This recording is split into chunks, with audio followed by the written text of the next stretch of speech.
Fala pessoal, boa noite, tudo bem com vocês? Na aula de hoje vamos dar continuidade ao conteúdo da unidade 3, iniciado aí na aula anterior, né? Como prometido, trago para vocês aqui a parte 2 da aula de líquido sinovial. Bom, hoje vamos aprender um pouco aí sobre a correlação clínico-laboratorial do líquido sinovial. Entretanto, pessoal, ressalto que se faz importante, né, a leitura daquele arquivo contendo o conteúdo da aula de hoje, né? O capítulo em que foi baseado a aula de hoje é a aula de semana passada, para que a gente entenda mais a fundo como que funciona o líquido sinovial para diagnóstico. A gente precisa, né, nos aprofundarmos aí um pouco mais no assunto, beleza? Bom, fazendo aí um pequeno resumo, né, a coleta do líquido sinovial ela vai acontecer através da técnica de artrocentese. A artrocentese, como a gente já viu, consiste aí na aspiração do líquido sinovial da cavidade articular. Joia? A aspiração ela vai variar muito, né, com relação ao volume. A gente pode ter aí volumes de 3,5 ml até cerca de 20 ml ou excedendo aí em alguns estudos 70 ml. A artrocentese, como nós vimos, ela pode ser aí de cunho terapêutico ou de cunho, né, diagnóstico, ou utilizado aí para diagnóstico no geral. Alguns problemas particulares referentes aí à articulação têm por característica o acúmulo de líquido sinovial. Este acúmulo pode acarretar aí em dores e também na incapacidade de movimento. Por isso, a aspiração do excesso vai se fazer necessária. Então, pessoal, quando a artrocentese é utilizada de forma terapêutica, busca-se, né, aspirar o líquido para que haja ali um alívio das dores e também, né, para retornar ali o paciente às suas condições normais de movimentação. Entretanto, a artrocentese terapêutica pode ser sim precedida aí de uma análise diagnóstica. A gente pode sim ter um método terapêutico associado aí em seguida à análise desse líquido coletado. O líquido sinovial, como consequência, então, vai servir ainda como uma importante ferramenta de diagnóstico. Por quê? Porque ele vai apresentar aí evidências de possíveis desordens patológicas, principalmente desordens articulares. As desordens articulares dá-se o nome aí de artrites, né, que são basicamente inflamações, processos inflamatórios que acontecem, né, nas cavidades articulares ou nas superfícies dos ossos presentes ali nas articulações. É importante ressaltar uma coisa aqui, pessoal, que as desordens articulares elas podem ser ocasionadas diretamente por problemas na articulação ou também podem ser ocasionadas devido a problemas em outros locais. Vou dar um exemplo aí que a gente vai estudar mais adiante. A artrite reativa. A artrite reativa é uma desordem articular que vai acontecer em resposta a uma infecção que está acontecendo em sítios distantes, como por exemplo o intestino e também o trato genital. Então, assim, as desordens articulares não vão ser apenas aquelas que primariamente acontecem nas articulações. Elas podem ser em resposta a problemas secundários, beleza? Para fins de diagnóstico, a análise aí do líquido sinovial tem por objetivo distinguir, né, as artrites não infecciosas de artrites infecciosas. Um exemplo aí de artrite não infecciosa é a causada por gota, decorrente aí principalmente ao acúmulo de cristais de urato monossódico, né, nas cavidades articulares. Neste caso, não há no líquido sinovial a presença de elementos infecciosos. Então, consequentemente, A artrite que vai ser causada por depósito de cristais vai ser aí uma artrite não infecciosa. Já em relação à artrite infecciosa, como o próprio nome já diz, é aquela causada, né, pelo acúmulo e pela proliferação de micro-organismos, como fungos, bactérias e vírus, beleza? Objetivando melhor correlação clínico-laboratorial, o líquido sinovial, né, nessa tabela aqui apresentada, foi segregado em cerca de 5 categorias distintas, excluindo aí a categoria normal. O não inflamatório, inflamatório, séptico, induzido por cristais e o hemorrágico. Então nós temos essas 5 classificações para o líquido sinovial. Nos próximos slides vamos estudar cada um desses líquidos sinoviais e entender quais são os seus principais diagnósticos, né? Quais são as principais patologias relacionadas. Joia? Antes, né, da gente avaliar essas 5 categorias, nós primeiro devemos fazer um breve resumo sobre o líquido sinovial normal, para entender, né, o que é o não patológico e o que é o patológico. Beleza? O líquido sinovial normal possui aí um aspecto límpido e incolor, a sua viscosidade vai ser normal, né? Ou seja, o líquido vai ser capaz de formar ali aquele fio de 4 a 6 centímetros, né? Como preconiza a análise do fio, como a gente viu na aula anterior. A sua celularidade encontra-se aí de forma normal, com menos que 200 leucócitos por microlitro. A contagem diferencial de leucócitos vai apresentar aí menos de 25% de neutrófilos, né? Que também é um indicativo de uma condição normal. Em relação à glicose, pessoal, como a mesma é diretamente relacionada à glicose plasmática, espera-se, né, que haja uma diferença de 10% entre elas. Em resumo, a glicose do líquido sinovial, ela encontra-se normal quando a gente tem aí de 0 a 10 miligramas por decilitro, menor que a concentração da glicose plasmática. Então a diferença vai ser aí de no máximo 10 miligramas por decilitro. Qualquer valor acima disso ou menor disso pode ser indicativo de uma artrite. Isso a gente vai ver adiante, beleza? Dando início aí à avaliação das diferentes amostras de líquido sinovial, começaremos aí pelas efusões não inflamatórias. As efusões não inflamatórias, elas normalmente apresentam aí um aspecto límpido, né? E esse aspecto ele pode ser aí encontrado com uma coloração amarelo pálida, né? Um amarelo bem clarinho, joia?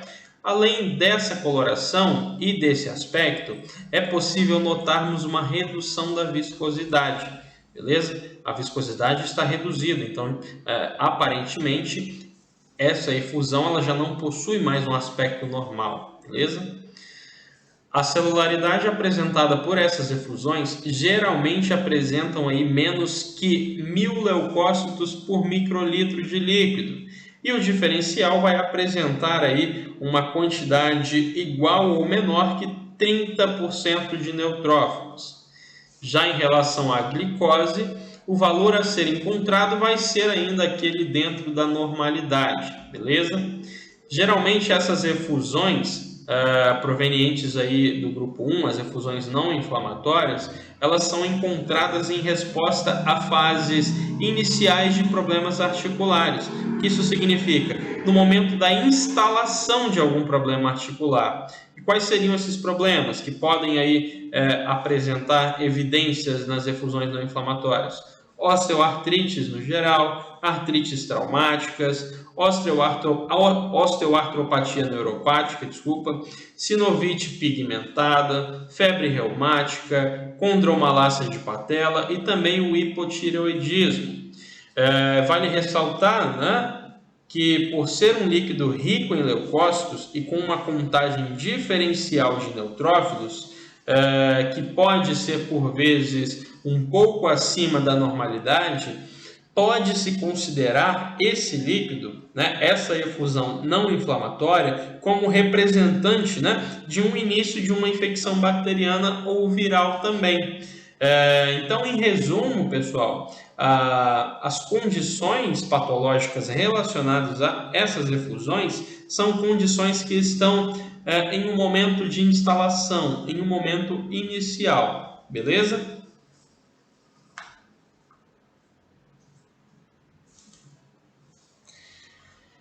Bom, seguindo aqui alguns exemplos de condições clínicas que podem estar relacionadas às efusões não inflamatórias.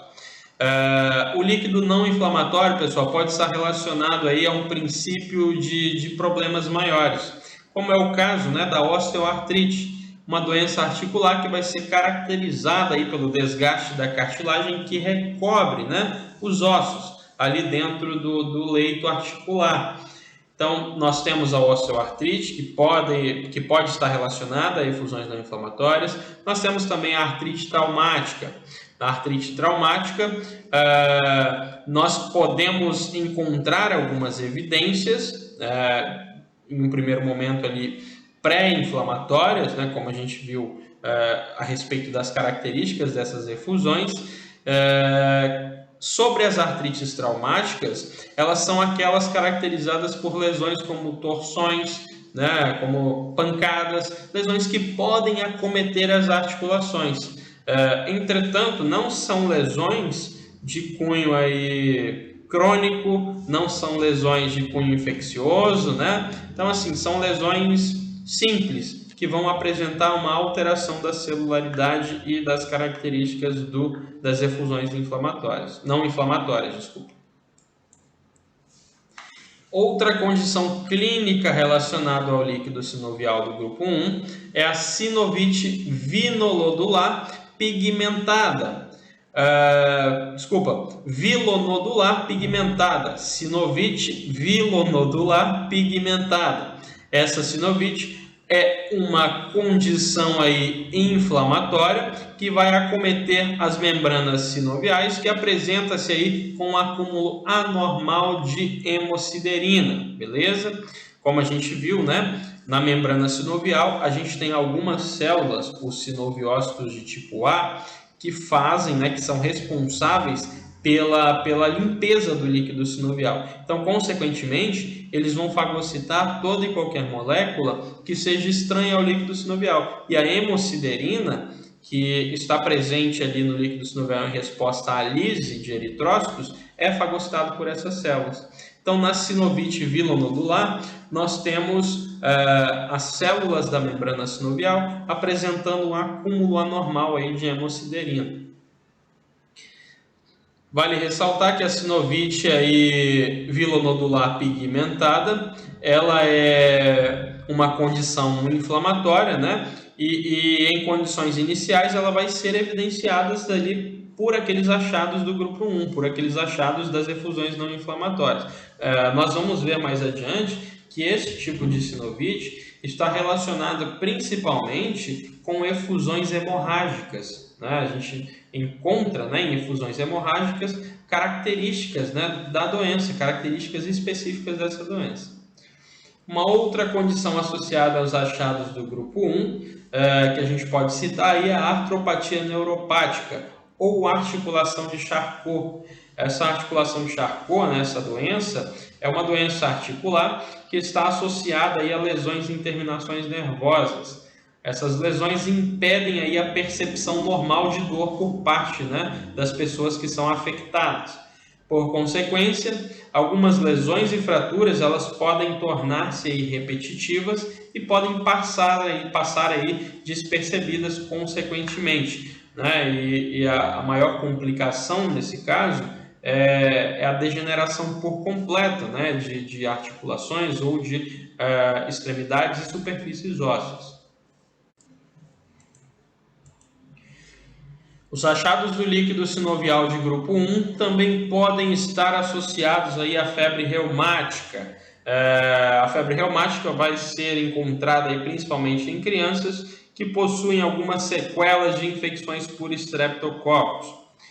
Uma outra situação, a condromalácia patelar, é uma condição relacionada aí ao desgaste da cartilagem do osso patelar, que também pode estar relacionado ao líquido sinovial não inflamatório. O líquido sinovial de grupo 1 também pode estar relacionado ao hipotireoidismo. Uma artrite não inflamatória que pode acontecer como consequência do hipotireoidismo é a artropatia mixedematosa. A artropatia mixedematosa vai ser uma artrite, né? uma inflamação aí das articulações que será caracterizada pelo acúmulo de edema. Isso vai acontecer principalmente aí nos joelhos. Bom, em relação às efusões do grupo 2, pessoal, aquelas ditas efusões inflamatórias, nós temos as seguintes informações. O líquido sinovial, né, proveniente deste grupo, vai apresentar aí um aspecto que varia de límpido a turvo, com uma coloração amarelada e por vezes esbranquiçada. A viscosidade desse líquido apresenta-se diminuída e a sua celularidade vai ser apresentada aí com números relativamente elevados. Os leucócitos eles vão variar aí de 2.000 a 100.000, né, por microlitro de líquido. Na contagem diferencial, números superiores a 50% de neutrófilos podem ser encontrados. Já em relação à glicose, pessoal, a mesma se apresenta aí com números aí bem mais próximos aos encontrados no plasma. Né? A gente não tem aquela variação de 10 mg por decilitro. Entretanto, em infusões inflamatórias, devido aí a entrada de mais células provenientes do plasma, provenientes da circulação sanguínea, a gente tem aí uma redução dessa diferença. As efusões inflamatórias do grupo 2 representam aí artrites inflamatórias que não são mediadas por micro-organismos. Artrite reumatoide, lúpus sistêmico, o lúpus eritematoso sistêmico, síndrome de Reiter, febre reumática, artrite psoriática, sinovite aí por acúmulo de lipídios, são situações que vão ser evidenciadas, né, pelo líquido sinovial do grupo 2. Por que eu não falei aqui, pessoal, das artrites ocasionadas pelo acúmulo de cristais? Porque o líquido relacionado ao acúmulo de cristal, né, encontra-se aí em uma subdivisão, em uma classificação separada, né, em uma classificação à parte. Joia? Então, olha só, a artrite reumatoide, pessoal, é uma condição autoimune que vai acometer aí o espaço intraarticular e é um dos processos patológicos que podem ser evidenciados aí com o auxílio das efusões do grupo 2. Entretanto, essa artrite, né, a reumatoide, essa artrite autoimune, ela vai ser diagnosticada apenas aí não apenas com análise do líquido sinovial, ela vai ser diagnosticada com auxílio também de outras ferramentas, como por exemplo exames de imagem e exames sorológicos. Entretanto, né, as características inflamatórias podem ser sugestivas para a artrite reumatoide, mas deve-se pesquisar, né, o aspecto morfológico dessas articulações e também deve-se pesquisar, né, um pouco sobre a sorologia dessas articulações. Deve-se evidenciar qual a causa desse problema inflamatório e, se é considerado um problema autoimune, deve-se buscar, né, quais anticorpos estão atuando contra aquelas células daquela região. Outra condição autoimune, o lúpus, né, é caracterizado aí pelo acometimento de diferentes partes do organismo, também pode ser evidenciado, principalmente em articulações, com o auxílio do líquido sinovial. O lúpus pode induzir aí o aparecimento de artrites, né? Entretanto, por vezes essas artrites elas podem ser semelhantes à reumatoide, o que vai diferir uma artrite pelo lúpus e uma artrite pela artrite reumatoide vai ser aí a gravidade, né? Onde a gente tem aí uma gravidade muito maior, né? Em relacionada aí a inflamação dessas regiões na artrite reumatoide. Então a gente compara a reumatoide com a artrite induzida por lúpus e identifica que a reumatoide vai ser consequentemente mais grave. Entretanto, para que se tenha um diagnóstico final, é preciso também uma avaliação sorológica, assim como na reumatoide.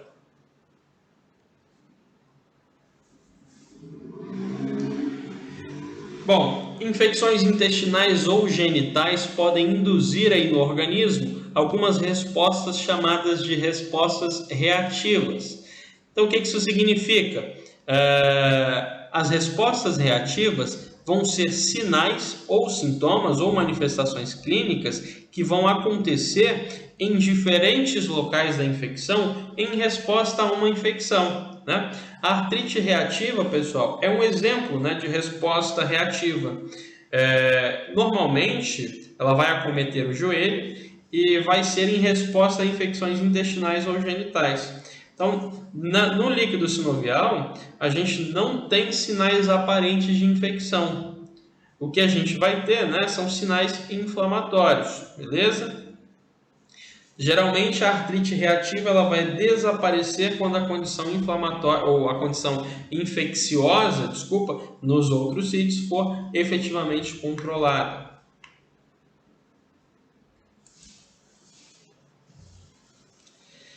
Bom, o líquido sinovial inflamatório do grupo 2 também pode ser encontrado e relacionado aí a pacientes com psoríase, né? Pacientes com psoríase vão desenvolver aí em algumas situações, né, artrite em decorrência aí da doença, como consequência da doença, beleza? As efusões sépticas ou infecciosas são aquelas que apresentam aí um aspecto turvo e amarelado, por vezes esbranquiçado. Em alguns casos, observa-se aí uma coloração esverdeada, joia? Em efusões sépticas, a viscosidade encontra-se reduzida e a celularidade encontrada pode ser superior a 50.000 leucócitos por microlitro de líquido. Já em relação à contagem diferencial, espera-se encontrar mais que 90% de neutrófilos. E como resposta aí à proliferação de micro-organismos, a glicose encontrada já não é mais de cerca de 10 mg por decilitro, diferente da glicose plasmática. A diferença pode, em casos de infecção, atingir aí cerca de 20 a 100 mg por decilitro, o que significa, né, que os micro-organismos estão consumindo a glicose presente ali no líquido sinovial, e esse consumo faz com que aumente-se, né, a diferença entre a glicose presente ali e a glicose plasmática.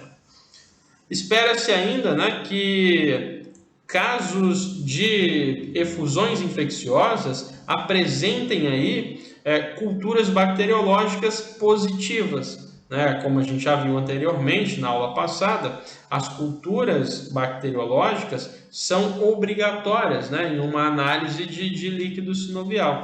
Então, espera-se que em efusões sépticas nós tenhamos aí culturas bacteriológicas positivas. Podem ser evidenciadas através do líquido sinovial artrites bacterianas, artrites fúngicas e também, né, artrites virais, beleza?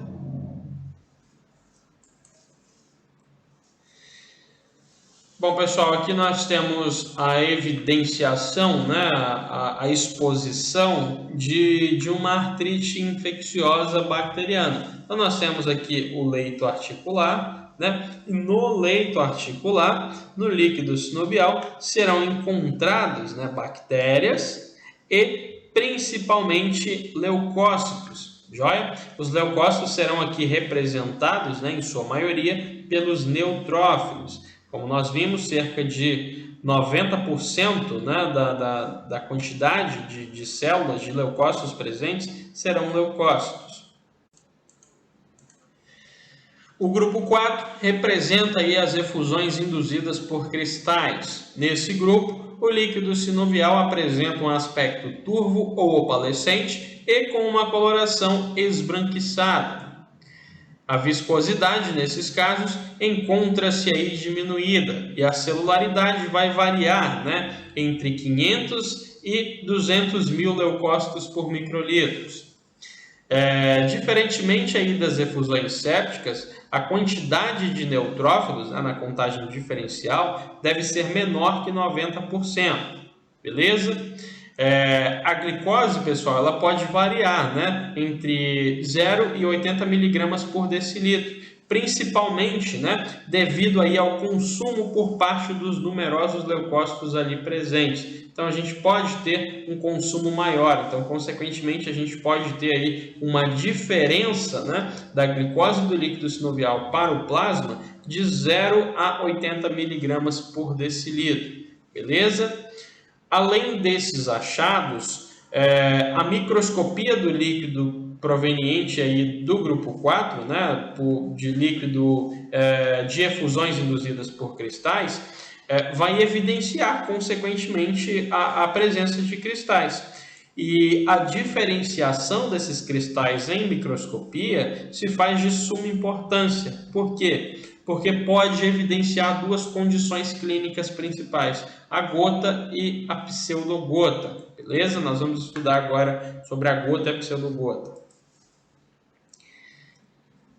Bom, a presença de cristais de monourato de sódio na análise microscópica ali do líquido sinovial vai ser um forte indicativo de gota, beleza? A deposição desses cristais vai ser aí capaz de induzir artrite.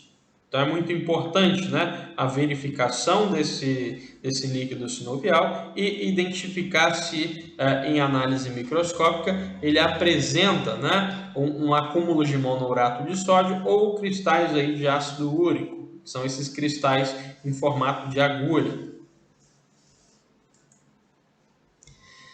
Além dos cristais de monourato de sódio, que são evidenciados aí na gota, em alguns casos é possível ainda encontrar cristais de pirofosfato de cálcio. O depósito desses cristais, pessoal, induzem aí episódios de pseudogota, que é uma artrite ocasionada principalmente em resposta aí a defeitos no metabolismo de cálcio. E por último, as efusões hemorrágicas. O seu aspecto, pessoal, o aspecto das efusões hemorrágicas ou aquelas efusões do grupo 5 pode variar entre o turvo e o avermelhado e por vezes, né, apresenta-se aí com uma coloração xantocrômica e castanha.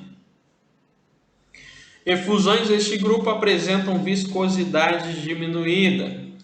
E a celularidade encontrada vai variar aí de 50 a 10 mil leucócitos por microlitro. Vale ressaltar que essa celularidade é proveniente, né, a condição que fez com que esse líquido apresentasse de forma hemorrágica. Ou seja, é relacionado à hemorragia, né, ao extravasamento do sangue do leito vascular para o líquido sinovial. Na contagem diferencial de leucócitos, evidencia-se aí uma quantidade menor que 50% de neutrófilos. Já a glicose, né, pode apresentar aí uma ligeira queda, variando aí entre 0 a 20 miligramas por decilitro. Outros achados que podem ser levados em consideração é a presença de eritrócitos na análise microscópica. Então, se a gente tem uma coloração escura, né, xantocrômica, castanha ou avermelhada, e na microscopia a gente encontra ali eritrócitos, podemos inferir que essas efusões elas são provenientes de hemorragias, né, são efusões hemorrágicas. As efusões hemorrágicas, pessoal, podem ser associadas a artrites traumáticas, né, a lesões que aconteceram devido a traumas, como torções, né? Podem estar associadas à sinovite pigmentada vilonodular, que a gente viu lá atrás, né, que era em decorrência do acúmulo de hemosiderina. As efusões hemorrágicas também podem estar associados ao hemangioma sinovial, que é uma neoplasia vascular de caráter benigno, que vai envolver aí várias articulações do corpo. Pode estar relacionada à osteoartropatia neuropática, que a gente viu lá atrás também, né, que é o pé de Charcot, né, a articulação de Charcot, que é relacionada à não percepção da dor, né, por parte dos pacientes que são afetados. As efusões hemorrágicas também estão associadas aí ao uso de próteses articulares que podem, por vezes, lesionar a vasculatura, podem lesionar o leito vascular próximo ao líquido sinovial, ali, a cápsula articular, e, consequentemente, contaminar esse líquido sinovial com sangue. E uma outra situação que pode estar associada a efusões hemorrágicas são doenças hematológicas, como, por exemplo, hemofilia, trombocitopenia e anemia falciforme, beleza? Então, as efusões hemorrágicas, elas vão ser sempre relacionadas a condições, a doenças ou a situações que podem causar hemorragias, seja situações em decorrência de traumas, né, de acidentes, ou situações patológicas como as supracitadas aqui anteriormente. Beleza? Pessoal, vamos finalizando por aqui. Agradeço muito a atenção de todos, desejo uma ótima semana e um forte abraço. Não se esqueça de dar o like no vídeo e se inscrever no canal. Valeu, um abraço!